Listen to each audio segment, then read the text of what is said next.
Hello and welcome to another episode of the Golden Hour Podcast, brought to you by the Polar Pro Studio. I'm your host, Dave Mays, and today's guest is my good friend, Kyle Watts. Kyle, thanks for being on the show today. What's going on, Dave? It's been a couple weeks. That's true. We did our Creator Camp video podcast a couple weeks ago, and then before that, we saw each other at NAB. And for people who don't know what Creator Camp is, please enlighten us, because I was just so thrilled to be on it, and I thoroughly enjoyed my time. So thank you for having me. Yeah, well, I mean, one of the videos is your video is actually streaming on your channel, so some people may have already seen it. So Paul Feinberg and I decided to kind of start doing like a joint live stream weekly. We kind of started it as something called like the Alpha Shot, which was more talking about just gear and Sony stuff. And then we kind of decided I wanted to do something a little different. Paul went to camera camp with all the other Sony camera campers, and we decided to kind of take a little bit of a theming of that camera camp vibe where everyone wanted to kind of just come on and hang out. And we made a live stream called Creator Camp where we invite people on, kind of just talk about nonsense or gear or whatever. Really, it's just kind of like sitting around a campfire. And then like the middle of the show, we do like a really kind of fun game show where we pin the guest up against Paul on like who knows that person's channel better. Paul's like 8-1, I think, or something like that. I think you actually beat him with the tiebreaker or something like that. But so he's quite an expert when it comes to camera gear, filmmaker, YouTube people. Yeah, he really does. Like he clearly watches a lot of YouTube, and he comments on everybody's stuff, and he's very observant and remembers a lot of stuff. So he's been commenting on the Golden Hour podcast every single episode for several, I don't know, years, I guess. I don't know. Yeah. I don't even know.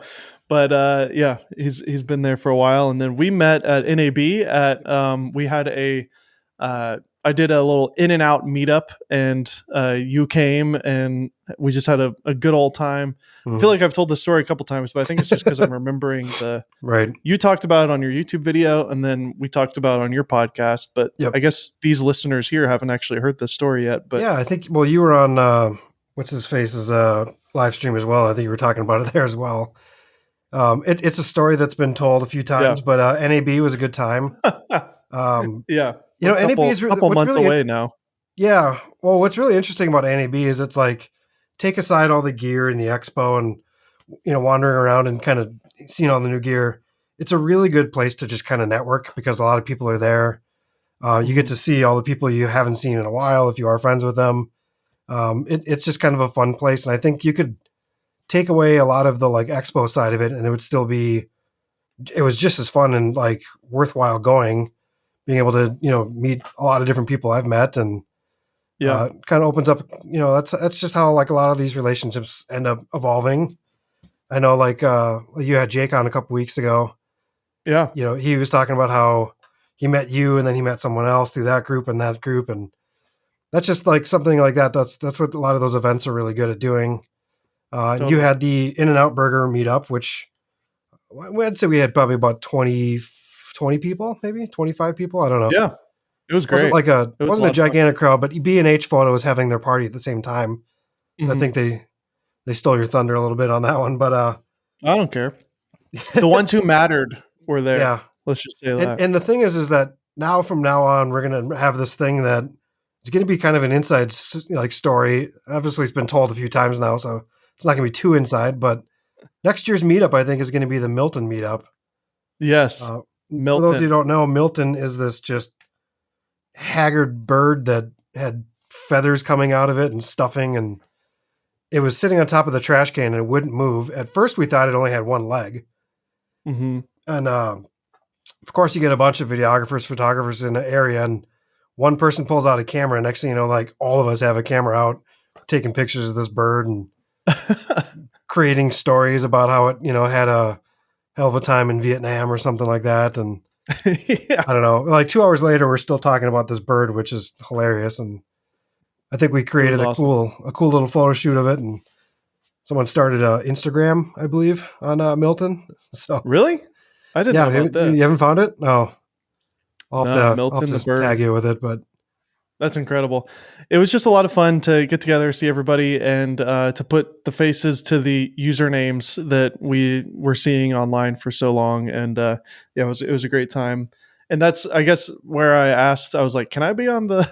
Can I be on your podcast?" Because I saw Sydney's podcast that you guys did, and it Mm-hmm. was just so funny. I just love the whole concept, the creator camp idea. It's a lot more than what Kyle kind of mentioned. It really is like a comedy show and a variety show, and just get a huge kick out of it. Something that's truly unique, truly creative in our niche, and it was a lot of fun to be a part of. And I love seeing those when you do them. It's Yeah, a heck of a lot of work to put that together. it So is. Like every week, I have to I insert. So we have like an intro to the live stream that's very like Family Ties kind of '90s VHS, yeah, and there's always that freeze frame where it puts the person's name on the screen. So I do one of those for each guest every week, which means you kind of have to dig through someone's channel and find that right clip, which might happen in one video. I might go through half their videos on their channel before I find that one shot I want. So yeah, then, like the game show, all the answers to the questions are the like set videos that we use. It'll be like a 10 to 30 second clip that is the answer or something. So yeah, it definitely takes up a lot of time to go through that and come up with the questions and finding all the answers and downloading all the clips and everything like that. yeah, But yeah, it is fun. It's different. That's what I set out to do. Not that like having just like a regular interview style live stream is like not interesting to me. It's something I wanted to do different that had a little bit more of mine and like Paul's personality in it. So totally. that's what it is. So yeah, and it started as we were trying to figure out like I think we did 2 episodes before we came up with the idea of doing like the Know Your Creator game show. Hmm. Um, like we got done with the videos and I was like, those are fun, but I feel like it's still missing something. And I don't know if it was like my inner Kinotika or something like that that thought up the idea or something, but we came up with that idea and I went and got a costume, and started green screening some stuff. Next thing you know, we had a fun name and a good idea. And yeah, so far the response we've gotten from that is like, I think you said it was like you saw that and were just like instantly like, man, what am I doing? Like this Yeah, like adding this comedy, and it's kind of doing what you were doing with Indie Mogul and Kinotika, but into like a live stream interview style thing. And yeah. I It's a lot of work. haven't seen a lot of people doing it, so I thought we'd try it out and give it a go. So right now we're on a little bit of a break just because we're trying to regather guests again, because I think we Yeah, got of through course. 9 episodes and now everyone's in that summer mode where everyone's super busy and off doing videos and outside, and it's hard to get anyone to confirm Sure. for a bunch of weeks in a row. So Yeah, I just listened to an interview with Ryan Trahan on Colin and Samir's podcast. I don't know if you're familiar with that creator, but yeah. I'm really inspired by him. I think he's probably mid, if not early 20s. He looks really young, but Hmm. he, he's super creative, great filmmaker. I feel like he's actually the Casey Neistat kind of 2.0. He's doing this thing. You may have seen, if you've been on YouTube the last week, Kyle, you may have seen him pop up. He's doing this one penny to uh, across the country, 1 penny across the country for 30 days is, I think, the title. Okay. And basically, he's starting in California and he's going to Mr. Beast's house in North Carolina, and he's only getting there starting with 1 penny. And Okay. so he starts off with like, "Hey, can I buy your pen for 1 penny?" And then he gets a pen, and then he sells the pen for $1 to somebody, Hmm. and then he goes and buys a bottle of water for $1 and sells it for $2 to someone else. Then he goes and Okay. buys two more water bottles and sells those for $4. And then he buys a bag of candy and he sells each piece of candy for a quarter. It's Yeah. basically this thing that he's done it before on his channel.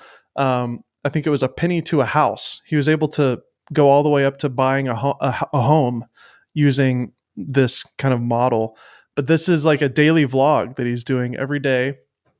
And he was doing the more like kind of bigger idea videos with a lot of editing before that got tens of millions of views.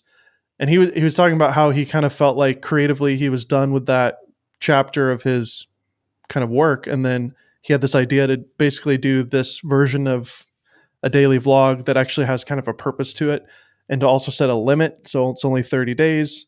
Mm-hmm. He pre-planned all of his thumbnails in advance, which I think is brilliant. So that way he doesn't have to think about the thumbnails. They're already photoshopped and like ready to go. And it's just a great idea. And he basically said, like, as an artist, we need to change things up and do things that aren't being done before. And, you know, I think what you guys are doing with the podcast and what I've always been trying to push myself to do is like, just remember that if you're doing something that feels weird and awkward and like nobody else is doing it, that's not a bad thing. That could actually be a good thing, because you're actually creating your own piece of content and your own kind of style. And it's easy to copy other people and to replicate what you see, but it's hard to kind of just put yourself out there and do something unique and creative. So I don't know. I'm just saying that, but yeah, like I'm sure it's been a lot of work kind of creating this creator camp thing. And I know you've got your own channel where you review gear and you do filmmaking based content. So yeah, what's your current kind of situation creatively as a filmmaker? You there? Kyle? Hey, Yeah. You hear me? Yep. Did you hear my big rant? I caught about part of it and then it cut out.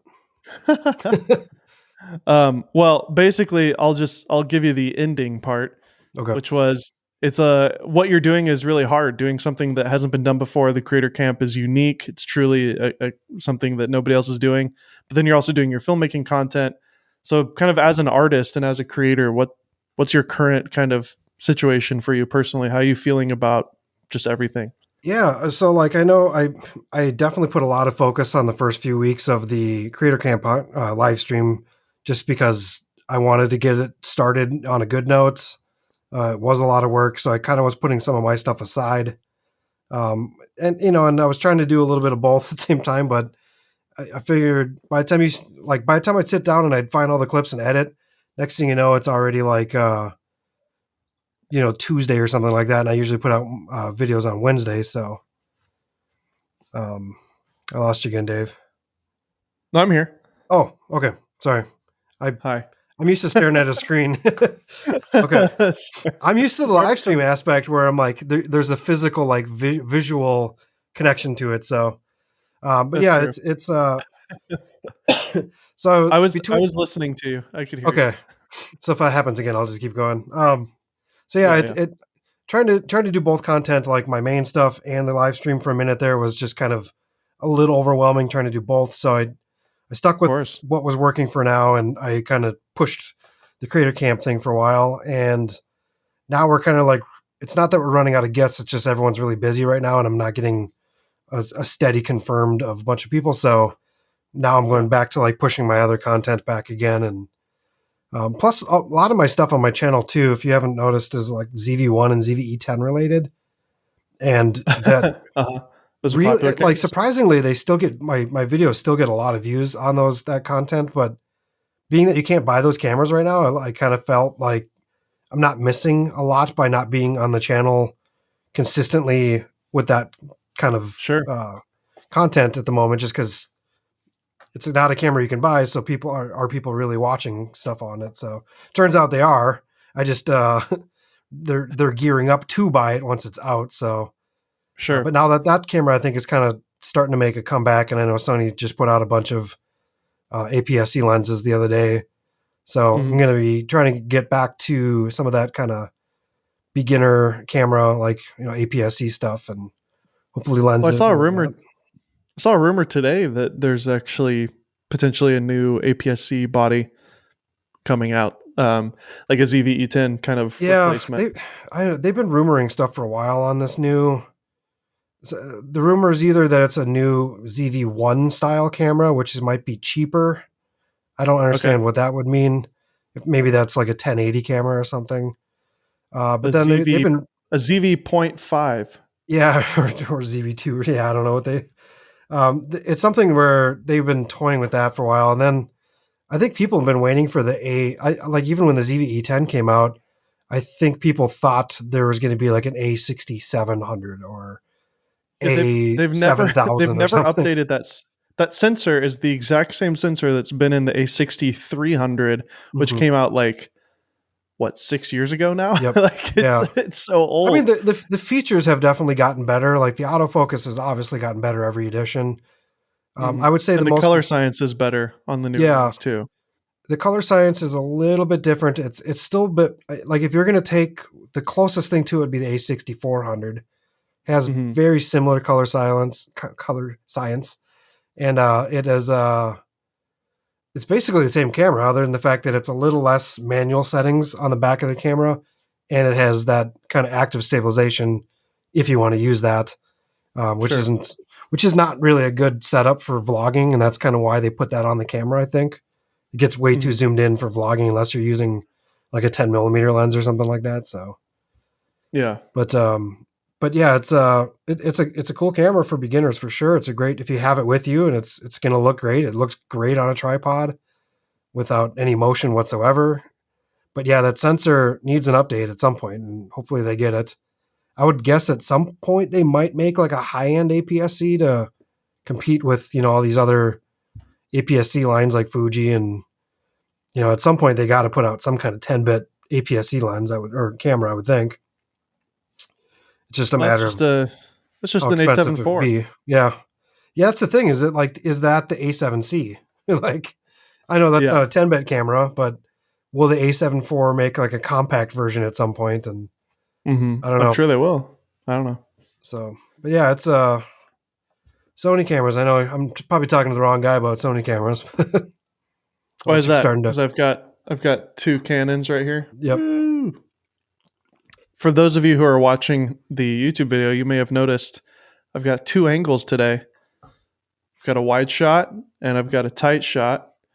And the main shot is the C70. And then the wide shot that probably looks really noisy and grainy is the original C300, which I just picked up off of eBay for, get this, $900. I got built in NDs. I've got 1080 and waveforms and XLR inputs and SCI out, time code, Hmm. all the things that you would want in a cinema camera except for 4K and 10 bit and better image quality. But I don't, somebody, I tweeted about this because I was like so excited. And then somebody said, but why? And then that was the first time I actually thought about it. I was like, wait, yeah, actually, why did I get this? I don't know. So I think it's more of a nostalgia thing. I've got I've got the 1DC here, which was like my baby. This was like my dream camera for years Mhm. and years. And then the C300 came before it. And both of those cameras are like $15,000 when they came out in 2012. And so the fact that I can own both of them and they don't really cost, my lenses cost more than the bodies. I just think it's kind of funny. And as a collector and whatnot, it's fun. But it's cool because it's plugged into the wall. I have built-in NDs, all the things you kind of want in a cinema camera. It's really not that big. It's not that much bigger than the C70. Mhm. And the C300 has an EVF built into it too. So like it's great for shooting outdoors, but I'm probably not gonna use this like that much. So it's more of a tripod camera. Right. Um, I think I told Connor about it and he's like, why did you get it? I was like, I don't know. I mean, I think if anything, it gives me a lot of appreciation for the C70. Like I get kind of annoyed by the C70 because it has a lot of kind of, if you want to call it, issues compared to what you're used to with other cinema cameras and other cameras, even from Canon. Mhm. But after I use the C300 and then I use the C70, I'm like, wow, we've come so far. Like the C70 is amazing. It actually is like incredible. So I have way more appreciation for my actual camera, which makes me happy. But um, I think cameras yeah, just do that in general, though. I mean, like I remember the first time I got my Mark One RX100. That thing was just like awesome image for a little point and shoot. But then you compare that now to like a ZV-1 or something, and you're just like, pfft. that thing looked awful. It looked terrible back then, but it's I all know. relative. We're gonna look And at we these get 4K so cameras soon and be like, you remember back when we used to shoot on A7S3s and how terrible that looked? And it's just a matter of I don't perspective. know. So Do you really think so? I don't know. I don't know. I think we said the I don't same know if thing probably 10 years ago. resolution. I don't know if it's resolution, but because my eyes can't, at every screen that I use, my phone, my laptop, and my TV, those are the three screens I use mostly. Mhm. On all three of them, 4K is sufficient in terms of resolution. So I don't know what, like 8K is valuable for post production and Mhm. editing and stuff, but unless you have a 100-foot, TV screen, Mhm. or whatever, not 100-foot, 100-inch, 150-inch TV. Um, I don't know.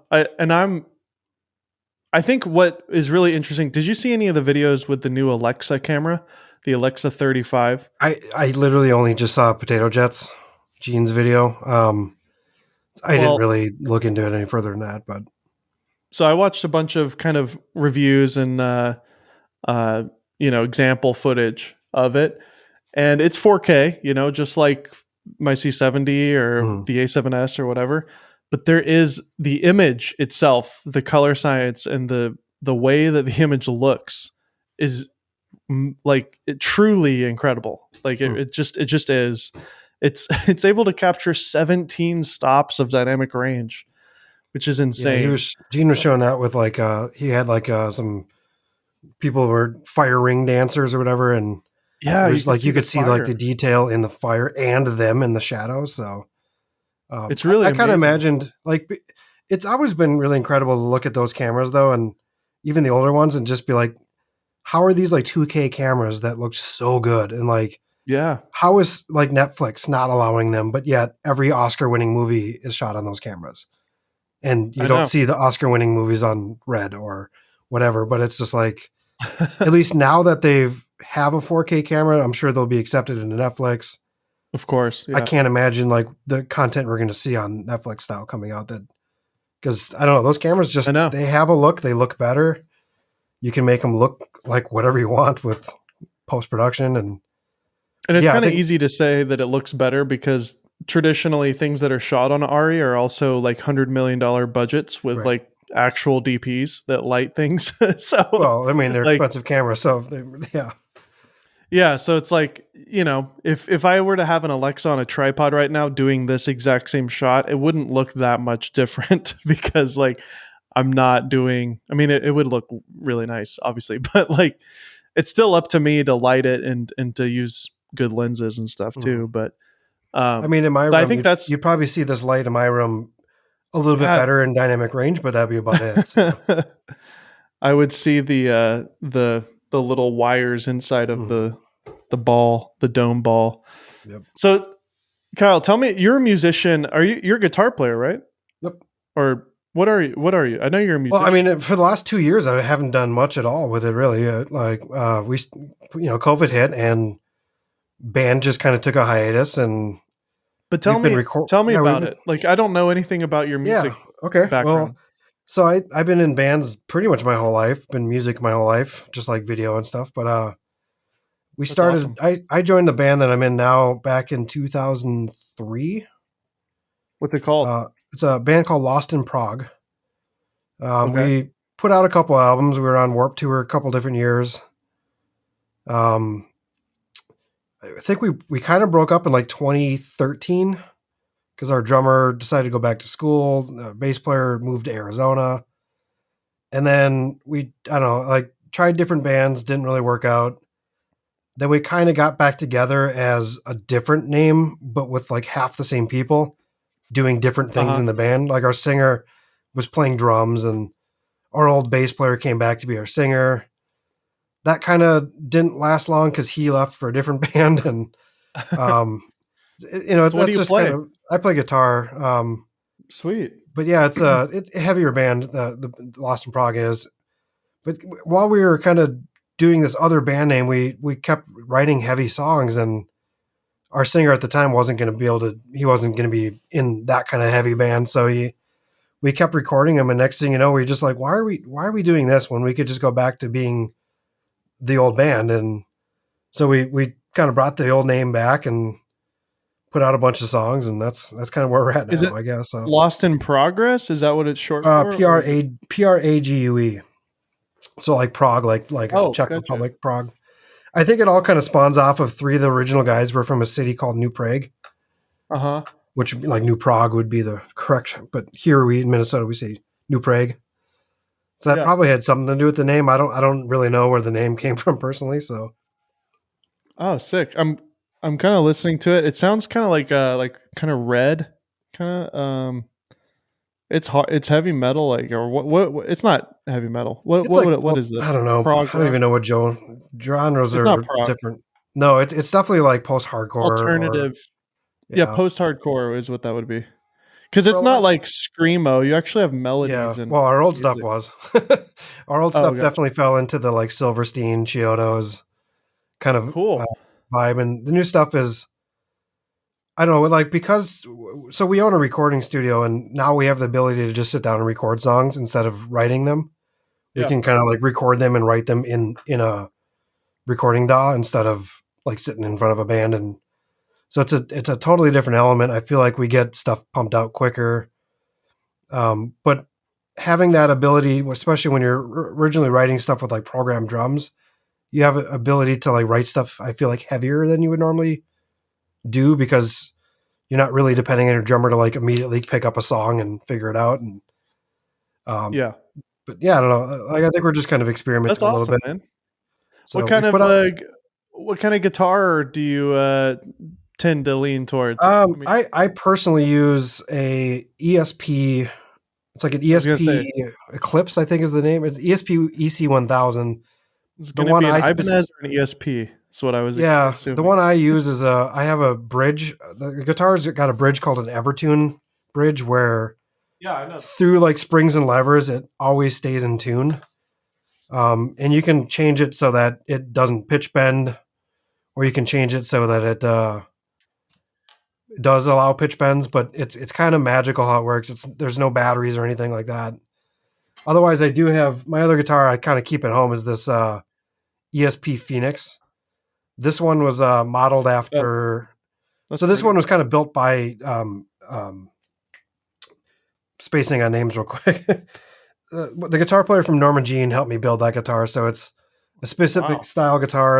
It's a very very specific pickup that's in that guitar. Because Helped when I you? was So you're friends with this person. kind of yeah, That's amazing, dude. he's I was he was kind of my contact at the band, so I'm trying to. Um, he's no longer in that band because that band's a very rotating. Why can't Gotcha. I think of his name right offhand? Jeff Hickey. Well, Sorry, Jeff Hickey. So gotcha. what I was doing is I was Cool. building a Kemper tone pack where I was going to make a Norma Jean like tone pack for a Kemper unit, which is like a digital amplifier.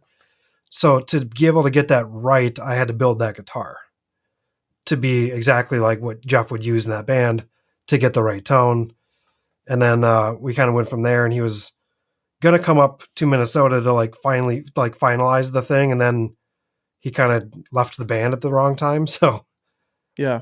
that project kind of went under, but yeah, it's I'm an ESP guy, like kind of like that's an Epiphone. Yours is right, Yeah. Yeah. like Gibson.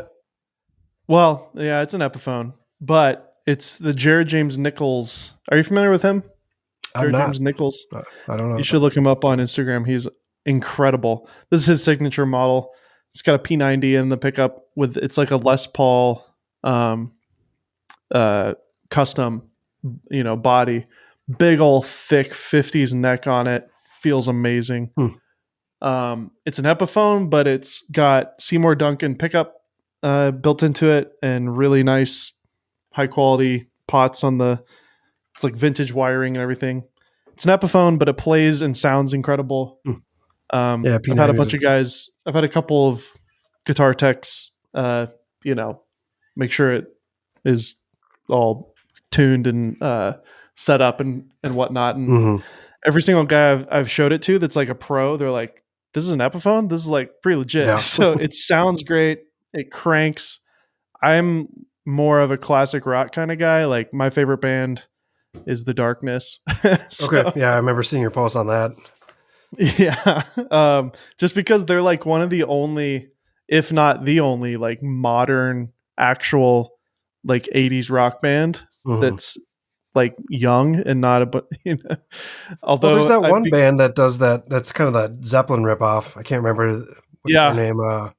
uh um gosh, I'm blanking on it, but yeah, I know what you mean. Yeah. I'm not a huge fan of that because it's too much of a Zeppelin Yep. ripoff. Yep. Exactly.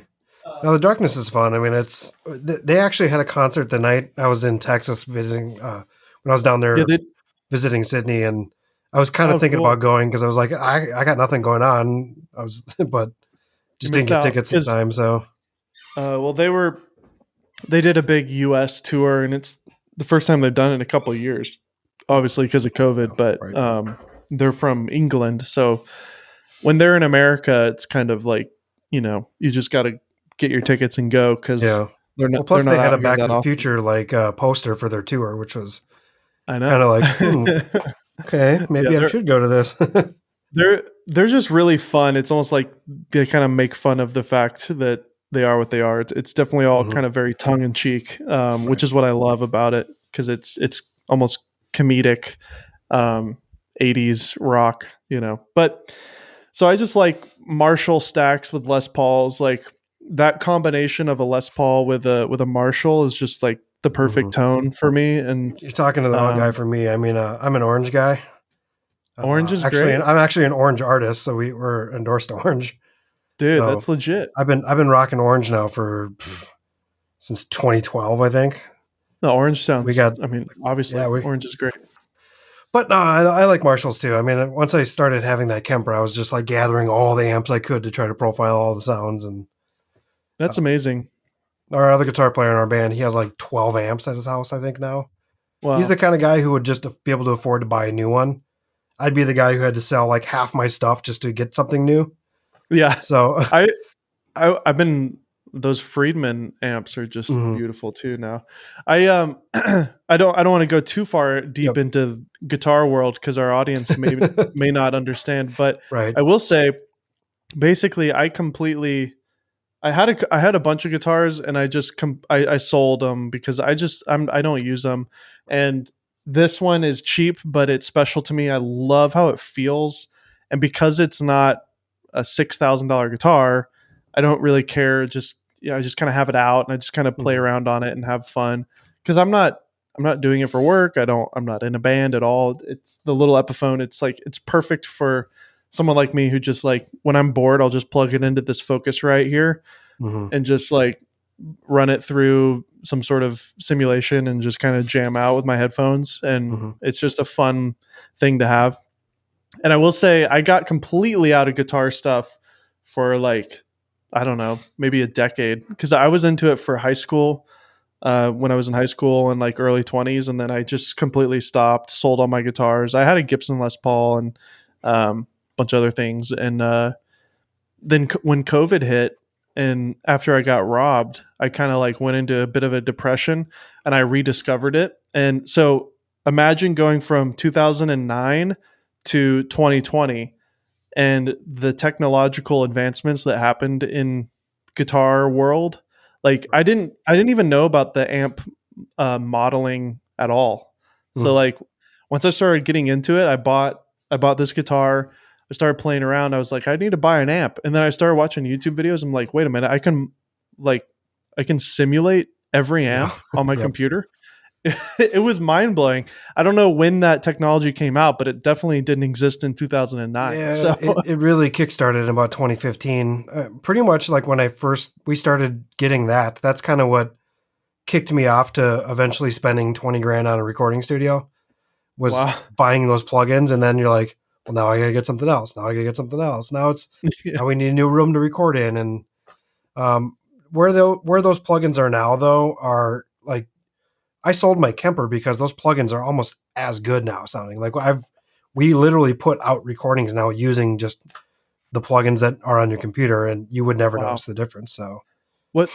Okay, so tell me what like if I were to get something that would replicate an Orange and a Marshall and kind of Mesa Boogie and just kind of the basics. What's your go-to like software plugin? So it changes a little bit. I know I haven't been at the studio for the last like year and a half myself. So I've been using the same stuff at home here, which is plugins called JST.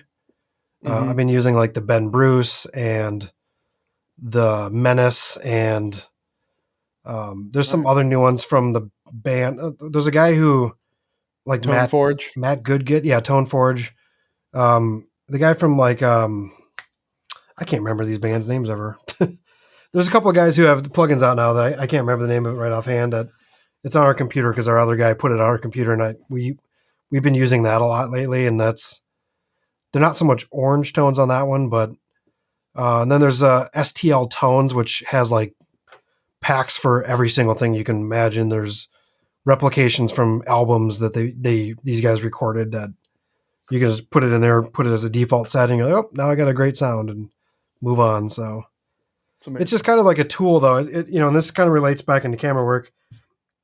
It doesn't matter like how good or how bad it is. It's a tool that gets a job done.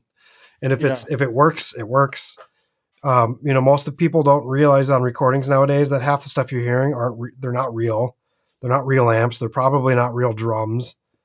If they are, they're probably sampled drums. I mean, it's as long as it works and it gets the job done, that's what matters. And that's, like your C3 there, or what's the name of that camera? Yeah, the C300, the original. Yeah, C300. so it's doing the job. Right now it's on a live stream that's pumping out 1080.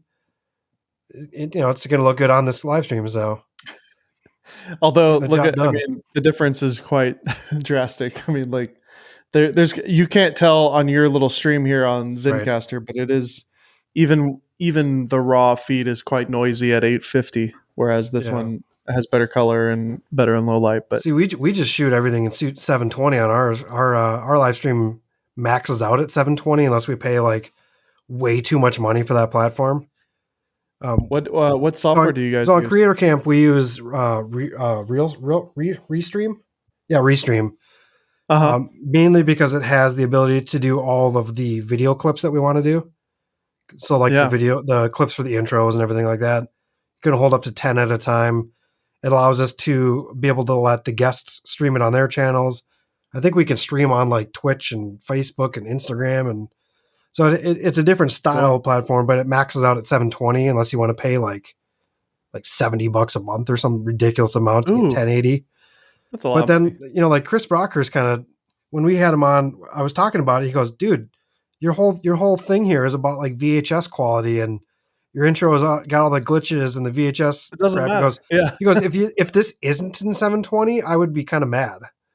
So I was like, I get it, I guess. My first thought was like, if we're going to have guests on the channel, we want them to put it on their channel to stream it. Like we want better quality looking, stuff. But then, two people were just like, dude, don't worry about the quality. The content's funny and it's a live stream. Who cares? I did figure out though, don't try to do like how to like edit photos tutorials on that live stream with 720. Because after like halfway through we did one, people are like, I can't even tell what you're doing because it's not detailed enough. I'm like, that makes sense. Okay. Noted. So I'm curious. So let's tell our listeners, like what is your current income kind of generator? Is it a combination of just multiple things, or is it one thing, or what? So I still work full time. I work in a hospital pharmacy. So we do all like discharge medications for patients that are leaving hospitals, as well as all the retail now. So we're getting retail patients and discharge patients. That's 40 hours of work per week. So that's like already super busy. Honestly, between having this and YouTube, I thought YouTube would be the thing that burnt me out, but really like the hospital stuff right now is just like, I get done with work sometimes. I'm like, I just want to go home. I just want to lay down. I don't want to do anything else. I can't. I mean, that type of work in particular would be so draining. I would imagine it gets stressful. We're understaffed a lot, so then you're doing more work than you should. But yeah, then between that and YouTube is definitely still a side hustle. It's like a nice treat of extra income, basically. between like ad revenue and affiliate links. It's not like anything I would be able to sustain on at the current spot I'm at, but Sure. because I just hit 4,000 subscribers on the channel, 2 days ago? Congratulations, by the way. I saw that So on Twitter. yeah, Congratulations. so I mean, like I'm about a year and a half in, maybe a little less than a year and a half in on this channel. We originally started kind of like a travel channel a couple years ago. Well, 3 years ago until COVID. That kind of You and your wife? put it. Yep. So like I had experience with some of the YouTube stuff beforehand. I've been watching YouTube for ever, so it's like I already kind of knew what to expect. Mm-hmm. I've been doing video forever. Like my brother was 7 years older than me, and he started. He was in all the like AV classes in high school.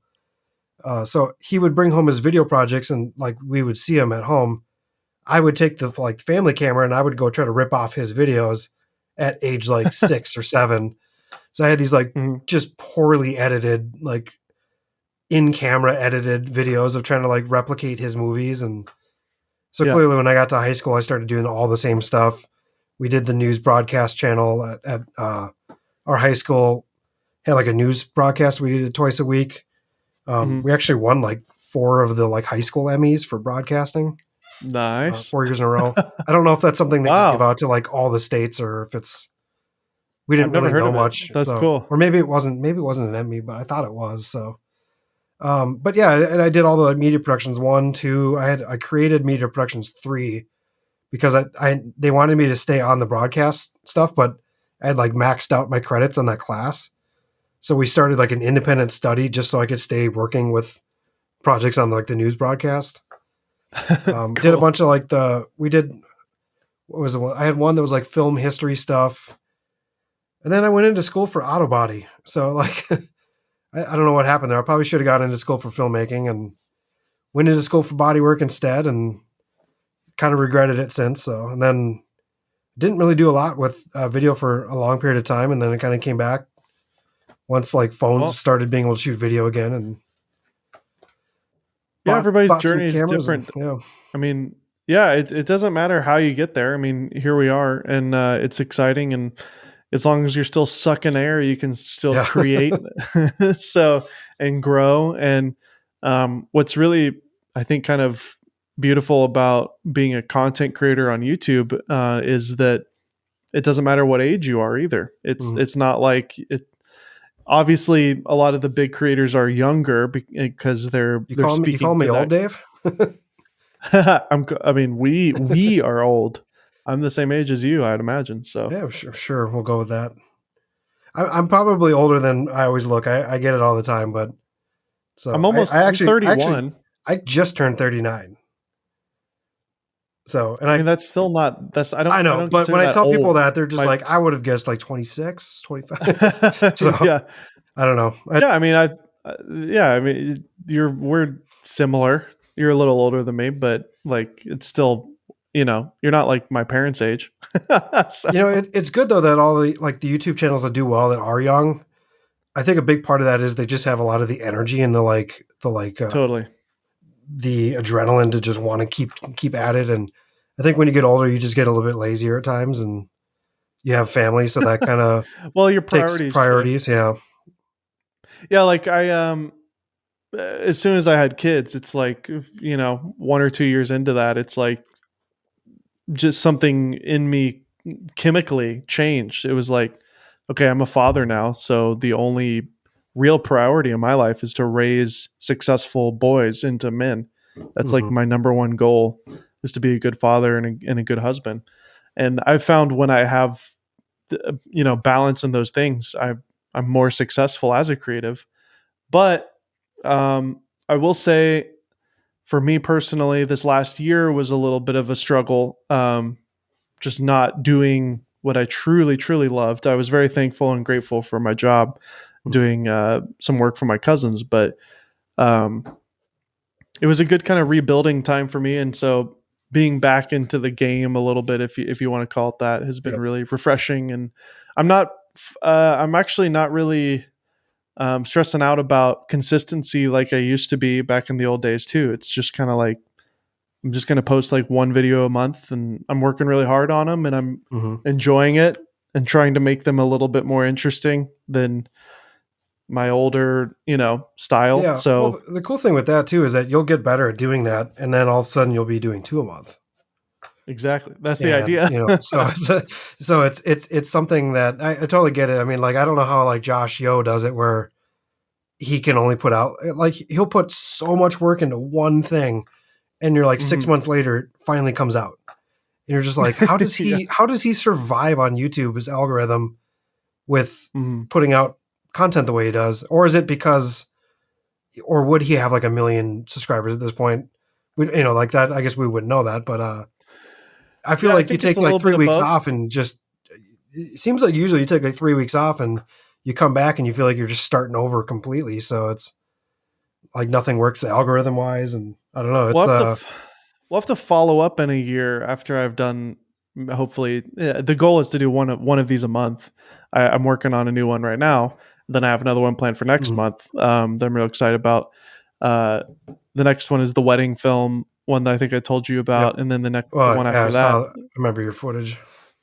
Yeah, and then the one after that is I haven't told you this one yet, but the title is "Making 100 Films in 24 Hours." So that'll be really fun. But Okay, I'm intrigued. Yeah, you better not clickbait me on that one. well, I set up the premise pretty like right at the beginning. One movie equals 6 seconds. So, Okay.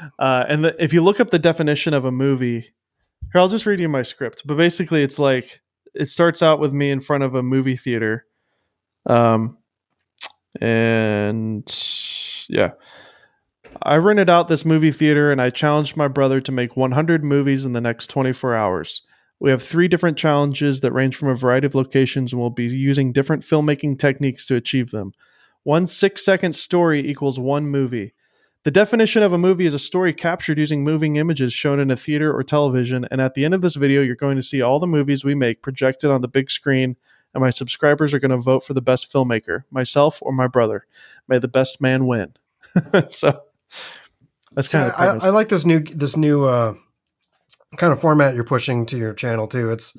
It kind of reminds me a little bit of like taking filmmaking and like Mr. Beast and like That's putting the them idea. together. Where it's nice because it's like if you stumble upon that on like Facebook or something like that, or YouTube, wherever you're posting it to, it's the kind of Mhm. thing where almost like if you don't care about filmmaking, you're probably still going to watch because it's Well, entertaining, that's and the then vice idea. versa. So I'm trying to zoom out a little bit, to no pun intended, for our niche, but basically just try to zoom out a little bit from our niche. Still have those elements that make everybody that I've already, created. The couple thousand people that like Paul and yourself who have been sure, let me zoom back in. watching my content for a while, and I'm super grateful for. Like I want to still satisfy everyone, but I do want to kind of make it more of an entertainment piece Mhm. and hit a larger audience because I think there's an opportunity there because I don't see anybody doing it at all. Yep. So Well, it um, kind of reminds me of what you did on Indie Mogul too, like where you had Armando and Justine doing the yes, yeah, guess whatever it was. What was that? The camera. And yeah, iPhone versus Alexa, yeah, that's yeah, what it or was. Yeah, yeah, yeah. whatever. And you kind of I'm did that a little bit last time with the Mavic 3s or Mini 3. So it kind of reminded me a little yeah, bit of that episode, anyways. Which is it's yeah, entertaining, and the nice thing about it is you start watching those videos, you're gonna watch it through the whole video because it's like you that's set the your idea. premise, and then now it's like, well, now I got to sit here and watch this. So that's the kind of content you want, is to be able to hook someone and keep them watching, because that's what Mhm. makes the algorithm work better, and that's what makes everything work better on YouTube. So I think the secret sauce is like, and the thing that I think I didn't do well on the Armando versus Justine video is like the concept is stupid. Like it is dumb. iPhone versus Alexa. Of course, the right, Alexa looks better. yeah, And so it was the way that I was looking at it was like, oh, it's just fun. It's just a fun thing. But like filmmakers take themselves so seriously. And I was kind of fighting that idea a little bit more than I probably should. And I should have listened to that feedback and be like, this is stupid. Like, you shouldn't do that. And like I should have called out the fact that it was stupid. Like, and that's what I tried to do with the Mini versus Inspire video. Is like I tried to be very clear that like Yeah. this is a game. I'm trying to fool them. This is not like the Inspire is better than the Mini. I'm not saying that they're Mm-hmm. equal at all. I'm just, this is a game. And also, if we were to go back 7 years to like the original DJI, drone with the GoPro, we would never even be in this position in the first place. If you took an Inspire and compared it to a Phantom 2 with a GoPro, Mm-hmm. you would immediately know which one was the Phantom. The fact that we're even at this point where a Mini 3 can trick you into thinking that it's the Inspire is actually kind of cool. Like I think that's an interesting thing to remember, is that we're at a stage now where you can buy a $700 249-gram drone that's under FAA regulation that shoots Mm-hmm. 10-bit with a decent, color profile that gives you decent dynamic range. I think that's Mm-hmm. pretty cool. Yeah. But And I mean, but you also were making a very obvious, like, we're going to degrade the Inspire footage to look like the Mini. We're not going to make them both, like, because obviously if you make them both look the best they can, it's going to be, that's where you're going to see the exactly. night and day difference. And that's why they use those other ones in Hollywood And movies. So, yeah, and I use the same lens too. So it's a wide angle okay. lens. Like if I put like a 45 millimeter on the Inspire with a 2.8 aperture on that Super 35 sensor, and I got some really cool parallax, like you can't even get anything at all to look like that on the Mini ever. And that's what really ups the production value. Yeah. And I kind of wish Is when you drones put a tight actually, lens on it. like, not to start a new topic altogether, but I really hope that That's drone fine. manufacturers start making more zoom lenses on drones again, because it's like Yeah. iPhones. Like, when everything was just one lens on these phones, it was kind of boring. Like everything looked the same all the time. But now, Mm. like having that zoom lens on here or the wide angle lens, like I shot a stupid like grill video grilling some burgers on Uh-huh. Instagram, and I did the wide shot coming into the burgers, then I did like the zoom lens on the burger, and then like a medium shot. And the thing is that everyone was like, "Wow, that looks really awesome. What camera did you film that on?" It's like, you're just noticing it because I changed the focal length, because they're Yeah. not used to seeing that. And same Yeah. thing goes with drones. Everyone's used to seeing that 24 millimeter or like 16 millimeter like fixed drone lens, and Well, it's what's about the time they start putting some like good zoom lenses on drones. Well, did you see the video that Josh Yo did? I'm trying to. Yeah, Yeah. the Mavic 3 has the 28x zoom on it. Hmm. It's got the 4/3 Hasselblad sensor, which is its main, highest quality image, and it Yeah. looks fantastic. But it's also got a secondary camera that's like a 27x zoom, and Hmm. it's basically a mobile phone camera. It's not It's as a good as tiny the little main camera, sensor, but it's but not you as good can as the get main some. camera, but I wish they could make that as good as the main camera. Or Yeah, even like flip it the other way around, make it a zoom edition like they used to have. And because seeing something different yeah, like on drones where you get that zoom in parallax, it just gives you a whole different look, and that's what I think looks more cinematic, because I agree. movies don't shoot wide shots like No, that. Usually it's always like pushed in shots, because well, they yeah, just they're you get and more the motion. speed And too. yep.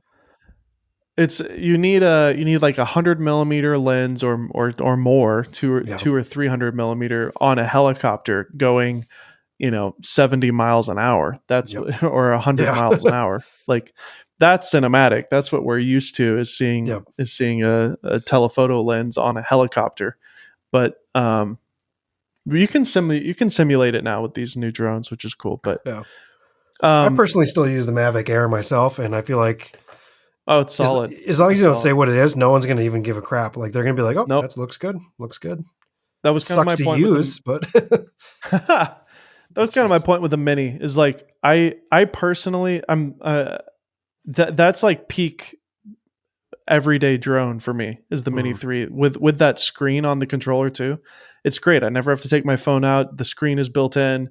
The drone is so small. It's the size of a lens. It's smaller than some of my lenses actually.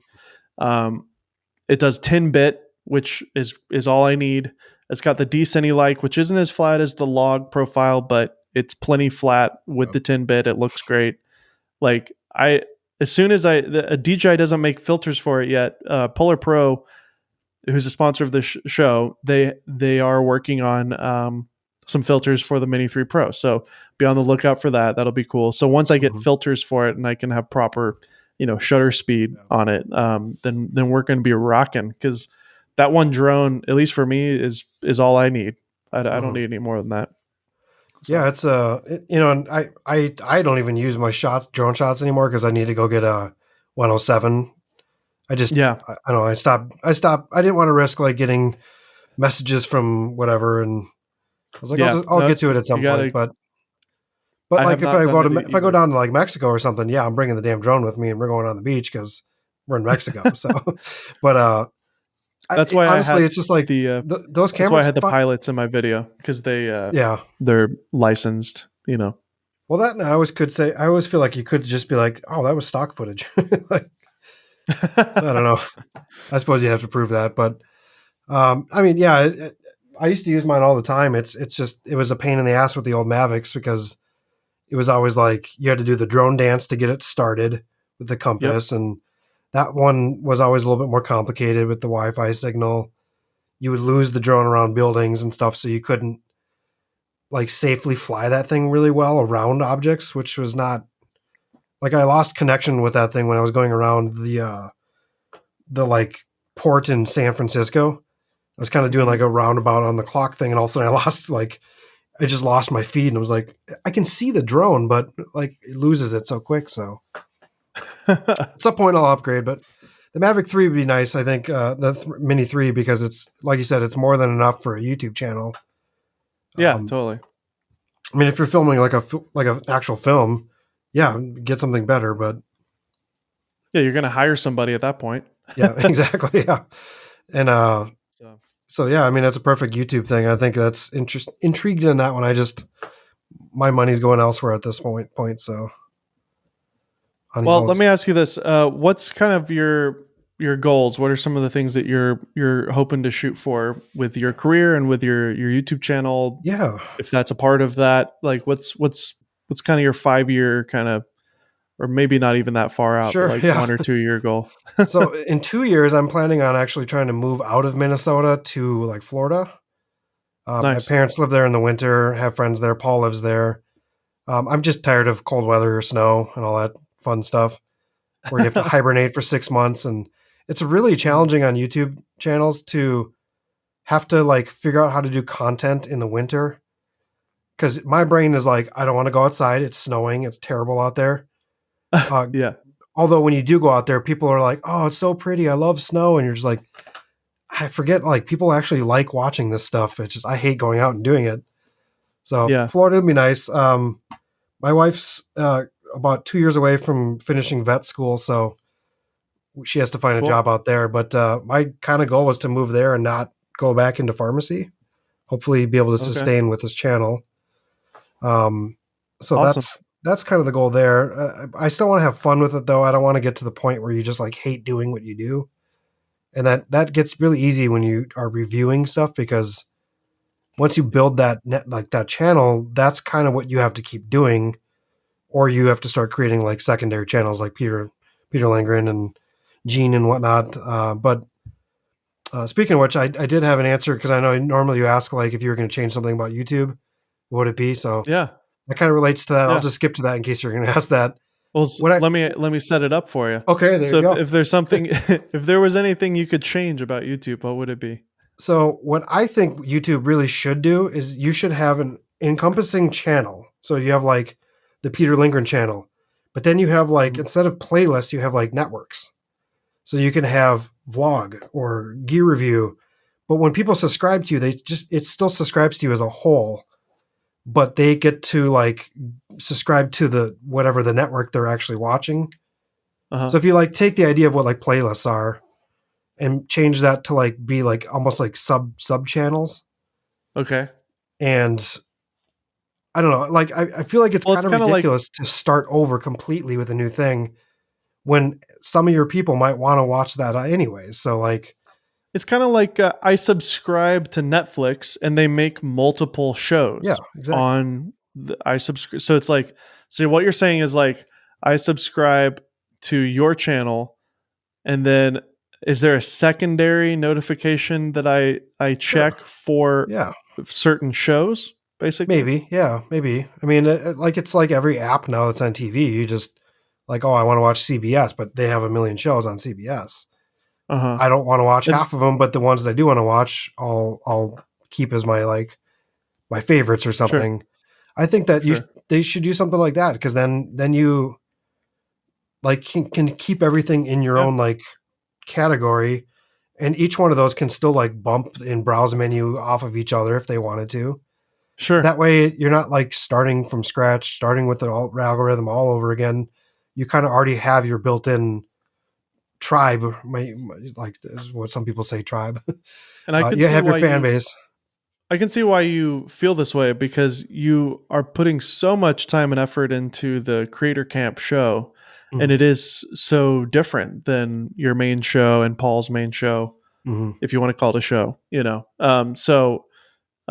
The traditional kind of recommendation to you from a YouTube expert would be, well, you guys need to just create a new channel, but you guys don't want to because you've built your own little channels. Well, It it makes just feels like sense. you're starting over. I get it, but I mean, on the creator camp thing, I think the biggest thing with that one that's so different is that because the guests are sharing it on their channel, it almost Uh huh. doesn't matter if it's on my channel or not because it's like it's not really getting me views.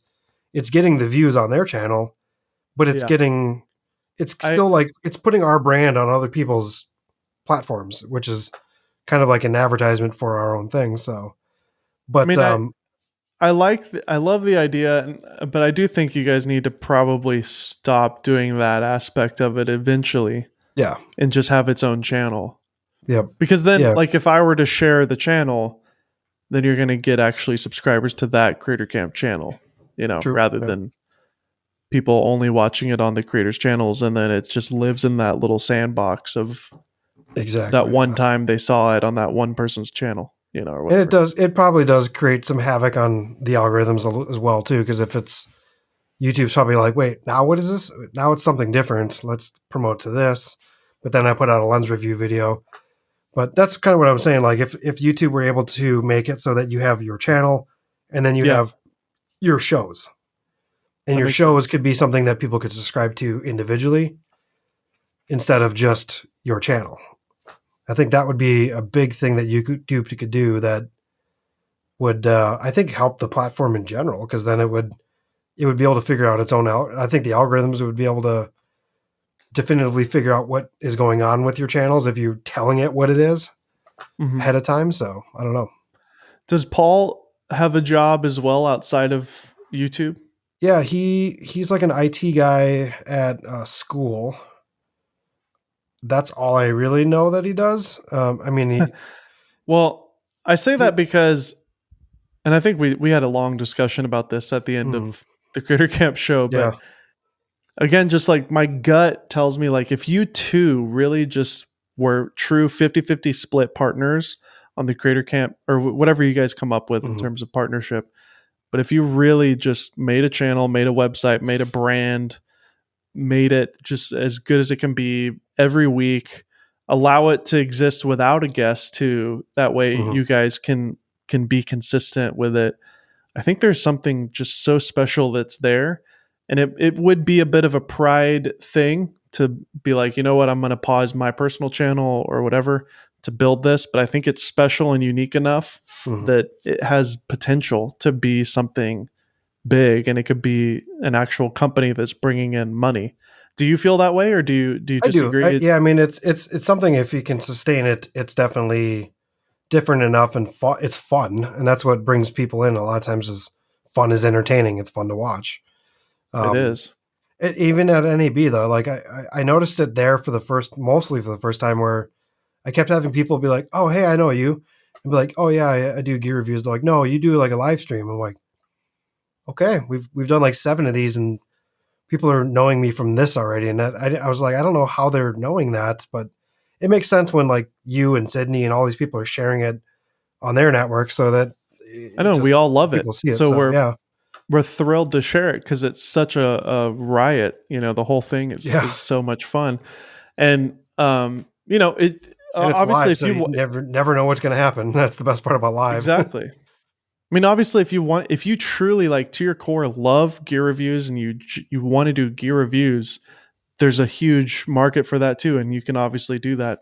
But I can tell you from experience, doing that and making that a job, it does get old eventually. And obviously, as you see what I'm doing on my channel, like I'm trying to get away from that. So like, it's not something that I. It's not that unique anymore. To be honest. Um, obviously you have your own unique voice and you're going to do it your own way, but what you're doing with Critter Camp is actually unique and one of a kind and incredible. So I don't know, just take that for what it's worth. But yeah, I think we did talk after Creator Camp and you were on, and we did grab the profile on YouTube. We just haven't actually started anything with it yet. So cool. But we did scoop up the name. So hopefully.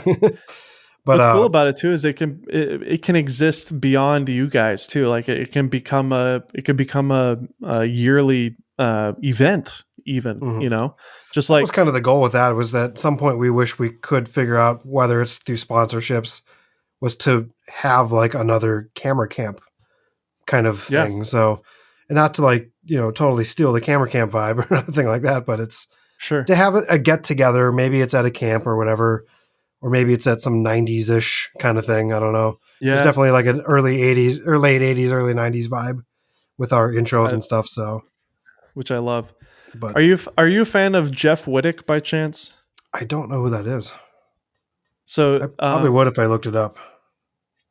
So he was he's kind of most famous for being, one of the Vlog Squad members with David Dobrik.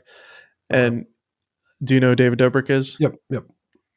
And he was the one that was on like a crane and he hurt his eye and David was operating the crane. It was a big controversy. Anyways, that's how a lot of people know who he is. But he has his own channel called Jeff's Barbershop. I highly recommend you check out the content because it's totally your style of humor. My friend Oscar is his editor, and we had him on the show, and they just have this really great kind of similar kind of 90s kooky kind of thing. And it's just really he's a barber. He used to be a barber in New York, but he's so funny on camera. And so it's kind of like Between Two Ferns meets like Tim and Eric meets what's his name on Adult Swim, that I forget his name, but basically it's just really absurd humor. And he has like Logan Paul will come in and he'll cut Logan Paul's hair, but the whole time he's basically like pranking him and doing all sorts of crazy things, asking really controversial questions. Jeff is just so funny. Highly recommend it. Totally up your alley. I think you would find it hilarious. Yeah, I just found it here a second ago. Yeah, I'll have to give that a watch. But yeah, it's that's the thing too with like my channel's so new too that I feel like I can just keep trying different things until something finally like sticks the way I want it to. So at least at the moment, what's sticking is all the ZV1, ZV-E10 stuff. So kind of grind with that for a little while until I want to move on from that. But those cameras are so unbelievably popular. And I mean, for me, it was the M50. I think just, again, speaking from my own personal experience, like it is easy to do, to kind of get wrapped up in the game of the kind of the search term algorithm game of like, oh, this camera is really popular right now, or this phone is really popular. So I'm going to talk about this phone because people are searching for it. And obviously every September, October, November, people do iPhone content, and it just is huge because every year there's a new iPhone.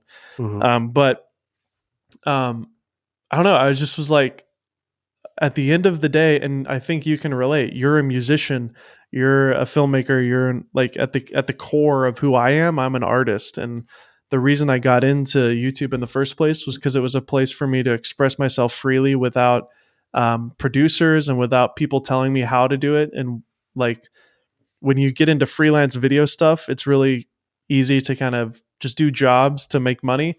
And it's boring and like people tell you how to do it and it's like, man, this video sucks. Like, but I'm getting paid $1,000 to do it right now, so I'm gonna do it. Right. But it's like nobody's gonna watch this video. It's super boring, and I don't want to be here right now. But I'll take that $1,000 check, you know.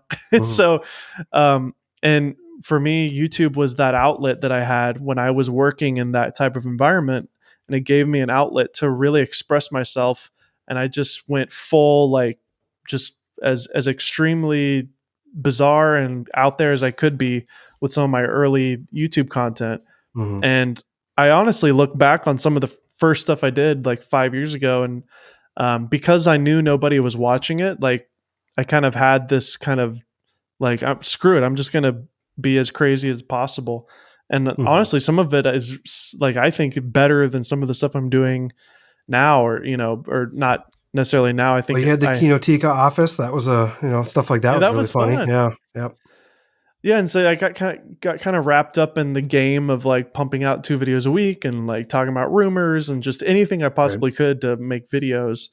And I will say now, after I've had a year to think about it and soak on everything, and you know, it took me about 2 months to finish the DJI Mini 3 Pro versus the Inspire 2 video. Mm-hmm. I'm really pleased with how it came out, and for my channel for being kind of dead, and you know, 88,000 subs, like which is a lot, but the channel was kind of dormant for several months. Right. You know, I think it's sitting at like 22,000 views in about a week. So to me, I'm very pleased with that. To me, that's a huge win.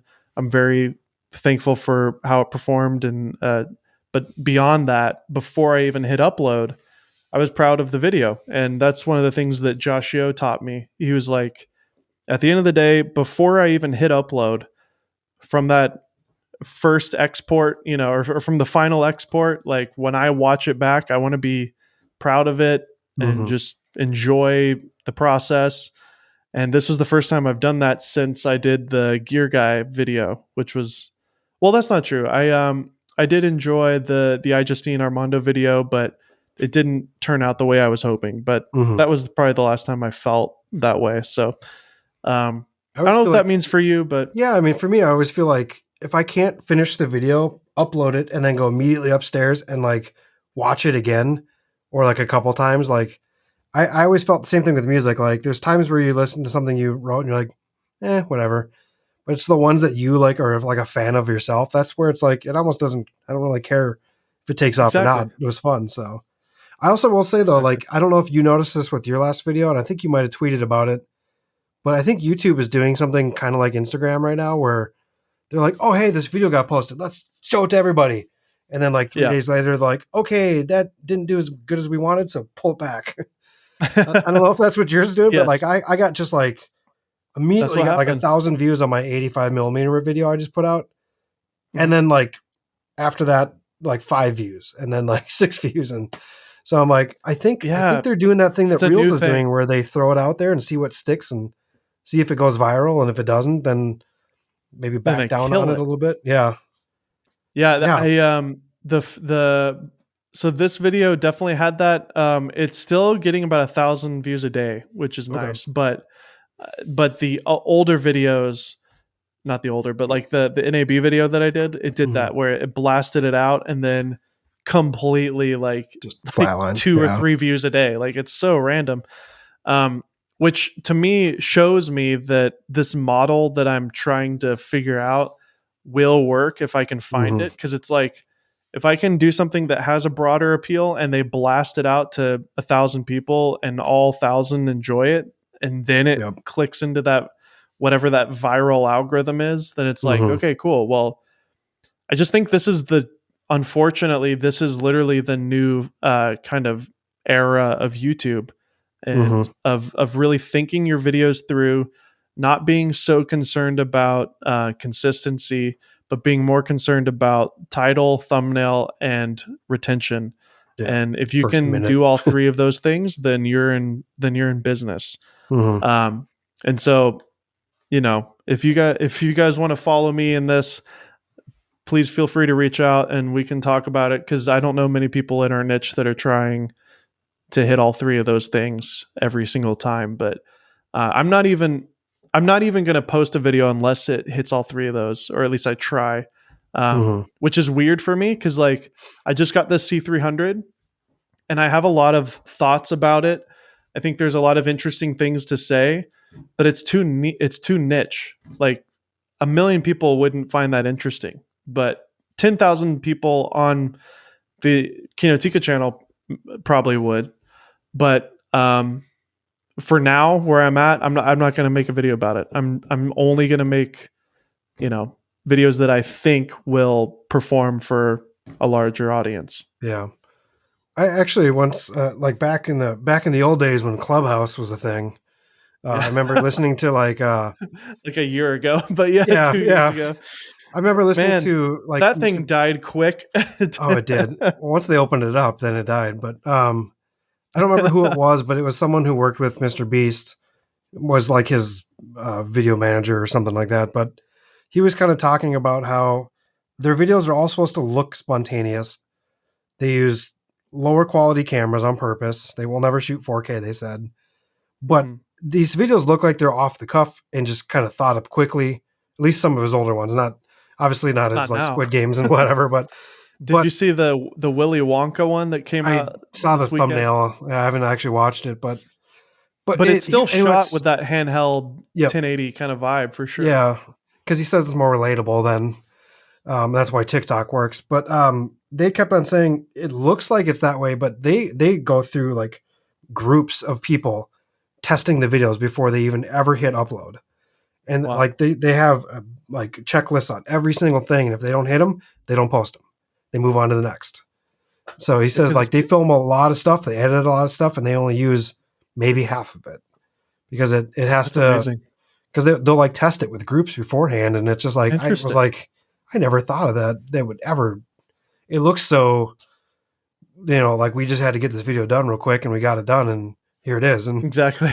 But it's like, and I realize how much work they actually put in the background of that. No wonder they all get millions of views every time. And just because, because you have the subscriber base doesn't mean you're ever going to get the views. That's the thing that people don't understand. PewDiePie has more subscribers. PewDiePie has more subscribers than Mr. Beast. He gets about 1 million views of video, which is great, but with a channel with 110 million subscribers. So, I think the Willy Wonka video got, I think about 27 million views in 24 hours. So, I mean, obviously, the guy, Jeff Wittick, and then my friend Hayden, also who works for Logan Paul, they have told, like, when you get to that level where you're at that, million subscriber channel, Logan Paul is a mega star on YouTube. There is a different kind of, YouTube treats them a little differently, maybe, if you want to call it that. Like, because they know that when Logan makes a video, it's going to go viral. It's big, so it's big for YouTube because they make they pump it out. Yeah, and I mean, it's an incentive for YouTube because they're going to make more money because it's like, we know that Mr. Beast, we can trust Mr. Beast. Every video he posts is going to perform really well. So we are going to just not throttle it like they do for us and just blast it out to everyone because they're going to make so much money on AdSense on that, But I'm still waiting for a Mr. Beast Floors Lava video. Oh yeah, that's a good idea. Because they just put out the second season, it's relevant again. So I think that'd be fun. I mean, if anyone's going to do it, it would be a Mr. Beast video for sure. I think I don't necessarily think it's a problem, but if I were Jimmy, I feel like it would be hard to kind of like one up myself every single time. And that's kind of what he's created is like either at least maintaining the scale and the scope or going up to the next level. And there's still, believe it or not, there still is plenty of room for him to grow. Like, I mean, can you imagine a full Star Wars themed thing, with costumes and set design, or a Marvel based thing with costumes and set design, having celebrity cameos involved? Like if you had Robert Downey Jr. in the video, you know what I mean? Like he could still keep leveling it up over the next 10 years Yeah. easily, to where now he's crossed over into like true pop culture. And in fact, if you watch the Willy Wonka video, Gordon Ramsay is actually in the video. Is he? So Okay. I think we're starting to see that for Jimmy, is like he's probably going to start getting true celebrities involved, which will take it to the even further levels. I'd still like to But see like some more cross videos too, where someone like him ends up on like Hot Wings or Hot Ones or whatever. yeah, he should be on Hot Ones. Why isn't he on Hot I don't Ones? know. That's a good question. Probably be the biggest episode they would have too. Yeah. Because Oh, just well, the because he's a Gordon YouTube, yeah. Speaking of Gordon Ramsay, his episode was quite legendary on Hot Hmm. Ones. Yeah. But yeah, you're right. But then if you look at, like, I would encourage you to go check out Ryan Trahan if you haven't already. He's kind of like, his titles for some of his videos are in the same kind of genre of the pop culture YouTube stuff. Like, I spent 100 days in virtual reality, or Hmm. stayed 50 hours in the world's quietest room, stuff like that. That's like really clickable, and the Hmm. thumbnails are great. But then the concepts and the way he shoots it is actually way more vlog format, and very, like, compared to Mr. Beast, the production value is like nothing. It's just him and one other guy, but it's all story based. Like, his storytelling ability is so phenomenal that by the end of the video, you feel like you've learned something, you've had like a redemptive moment. And that's what he talks about in his interview. And so there's still room to grow on YouTube, and still be yourself. And you don't have to have millions and millions of dollars Yeah. like Mr. Beast. Yeah. And so I was inspired by the Ryan Trahan interview I heard today, because um, I've kind of been like, okay, well, I guess I'll just do Mr. Beast Eric kind of style for our niche. But then, like, I'm inspired by Ryan, who's doing much lower budget stuff, but it's more heart based and like story based.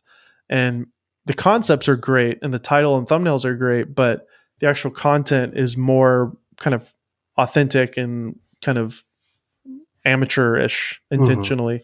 Yep. So, but then our niche, like, we have to be shooting 4K 10-bit, and have really good audio, or the filmmakers are going to like chew me out for it. And then, so that's why, like, I intentionally added, like, I flew to Utah and had the little robot thing in the video to kind of be like, hey, wink, wink, I'm a filmmaker. Like, I know what I'm doing here. Yeah. You know what I mean? Or like having, these are Netflix pilots that are helping me, or this is a volume. Like, I was trying to just establish the fact that I know what I'm doing, and I'm actually a real filmmaker, and I'm surrounded by other professionals that are even better than me. Hmm. And then that way I can kind of get all the filmmakers on board a little bit. If it was just me by myself doing Mini versus Inspire, I feel like I would have been chewed out more. But because I had Netflix pilots film it, Right. Right. and like, because I went to a professional colorist to color grade it, I probably could have Hmm. color graded it myself. But like, now he's the one who's color grading it, so he's more legit than I am. You know what I mean? So Right. um, that's kind of the angle I'm taking with the content moving forward. But we'll see. We'll figure it. Yeah. I don't know. Well, I might be down in Tennessee in a couple months, so we'll see. Maybe I'll give you a When hand are with you coming something. down here? When you're on your way to Florida? I think no. Well, maybe at some point. I think we're gonna be down there like end of July or something. Oh, perfect. Let's do it. Yeah, let's meet up, get some lunch, and hang out with the wives.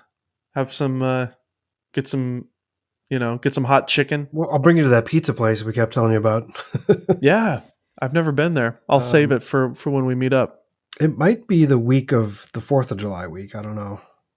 I have Really just a bunch of random dates off here and there. So otherwise, I have cool. off. Oh no, it's the August 6th through 11th, but Oh, also the 4th perfect. of July Yeah, weekend. So, but yeah, I'm planning on doing just a kind of fun road trip. So if you got something you're you gonna want to be do, here on the 4th of July weekend. either that weekend or in August, I'm going to do a road trip on one of them. Well, So I'm renting out a movie theater that weekend and doing the reaction to the 100 films thing. If you can make it, that would be awesome. If okay, you could come to that, yeah, maybe I'll have to we'll have check to with collaborate on yeah, those dates. I don't know yeah. the exact dates yet, So I have but the 2nd through the 7th off of July, and then gotcha. whatever in August. So, but yeah, Okay, yeah, we'll see. Cool. Well, we already did the last question with the what would you change about YouTube thing, and we've kind of talked about every kind of aspect of your career. So how can people find you on the social medias and follow your journey, Yeah, Kyle? I'm on at Kyle Watts pretty much on everything. I've had that name for a long time, so I've been able to get everything. It's awesome. I think YouTube, it's Kyle Watts TV, because he couldn't do anything. I don't know, whatever it was. Yeah. But yeah, it should Same be here. Kyle Watts and everything. So awesome, dude. Well, Kyle, we'll obviously link all that in the description and the show notes. And thanks again for having me on your show. And I just wish the best on you and your wife and just your career. You're super talented, super funny, and everybody should go check out Kyle's stuff, and especially the Creator Camp stuff with Paul. And yeah, it was just great having you on. And hopefully we'll see you in like a month, and we'll get to hang out in person again. Yeah. Justice for Milton. Justice for Milton. I'm actually trying to get a vector art done so we can have a like some stickers and stuff made. Dude, that's brilliant. We'll have to just start the event for that pretty soon. 8 months out. Just make it a plan it out. Might have to tell In and Out that we're going to bring some people. Totally. What if maybe next time? What if Milton is actually still there though? That's going to be the payoff. Dude, that would be incredible. Maybe I'll just rent out like a space or something and just cater In and Out. That way, hire a bird. Yeah, hire out a bird, a Milton look-alike. Go find a high school that has like a crow costume or a pigeon costume or mascot. And just make a Milton mascot. Exactly. So, well, thanks again, Kyle. Appreciate it, and we'll talk to you soon. Later, man.